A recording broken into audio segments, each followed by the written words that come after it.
अस्सलाम वालेकुम दोस्तों, आपके अपने चैनल जियो हेल्थ टिप्स में हम आपको खुशामदीद कहते हैं। मैं हूं आपका होस्ट हकीम मोहम्मद जावेद। दोस्तों, आज आप लोगों की खिदमत में एक ऐसा ज़बरदस्त नुस्खा लेकर हाजिर हुआ हूं जिसके इस्तेमाल से लंबाई, मोटाई और सख्ती में बेपना इजाफा होता है। ऐसे तमाम तर अफराद जिन्होंने अपने हाथ से अपना बेड़ा गर्क किया हुआ है, उन तमाम अफराद के लिए ये नुस्खा जोहर नायाब से कम नहीं है। दोस्तों, इसमें जिन चीज़ों का इस्तेमाल है बहुत ही ज़बरदस्त चीज़ें हैं वो, ठीक है। इनका जो आपस में कॉम्बिनेशन है, बहुत ज़बरदस्त कॉम्बिनेशन है इनका। दोस्तों, इसके साथ साथ आपको एक और बात बताता चलूँ कि अगर आप कोई भी बना बनाया नुस्खा लेना चाहते हैं या जड़ी बूटी कोई मंगवाना चाहते हैं, जैसा कि अंबर हो गया, कस्तूरी हो गई, ज़ाफ़रान हो गई, मुश्क नाफ़ा हो गया या फिर सलाजीत हो गई, कोई भी आप नुस्खा मंगवाना चाहते हैं तो स्क्रीन पर दिए गए नंबर पर आप हमसे रब्ता करके कोई भी चीज़ मंगवा सकते हैं। सबसे पहले इसमें जो चीज़ हमने डालनी है वो है बेर बहूटी। बेर बूटी ये देख रहे हैं आप, बेर बूटी इस तरह की होती है। बेर बूटी हमने लेनी है 3 माशा, ठीक है। उसके बाद दूसरी जो चीज़ है वो है जौंक। ये देख लें, जौंक आपके सामने है, ये जौंक है। जौंक भी हम लेंगे 3 माशा।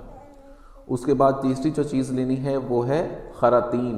खरातीन भी आपके सामने है, ये स्क्रीन पर आप देख रहे हैं। खरातीन भी हम लेंगे 3 माशा। चौथी चीज़ जो हमने इसमें शामिल करनी है वो है तिलों का तेल। दोस्तों, ये नुस्खा मुझे बहुत सारे अफराद ने फ़ोन करके ऑर्डर दिया, इनके लिए मैं ये नुस्खा बना रहा हूँ। इस नुस्खे की मुकम्मल तैयारी भी मैं आपको दिखाऊँगा। हमने करना ये है कि सबसे पहले तीनों चीज़ों को हमने अलग-अलग रखना है, ठीक है। सबसे पहले हमने लेनी है जौंक और खरातीन, ठीक है। पहले हम जौंक को अच्छी तरह से पीस लेंगे और इसे बिल्कुल मिसले मैदा पाउडर बना लेंगे इसका। दूसरे नंबर पर हम इसमें खरातीन लेंगे। खरातीन को भी हम पीस के इसको भी अच्छी तरह से बारीक सफ़ूफ बना के अलहदा से रख लेंगे। जब ये दोनों चीज़ें अच्छी तरह से पीस कर बिल्कुल मिसले सफ़ूफ मैदा बन जाएँ तब हम इसमें शामिल करेंगे बेर बहूटी।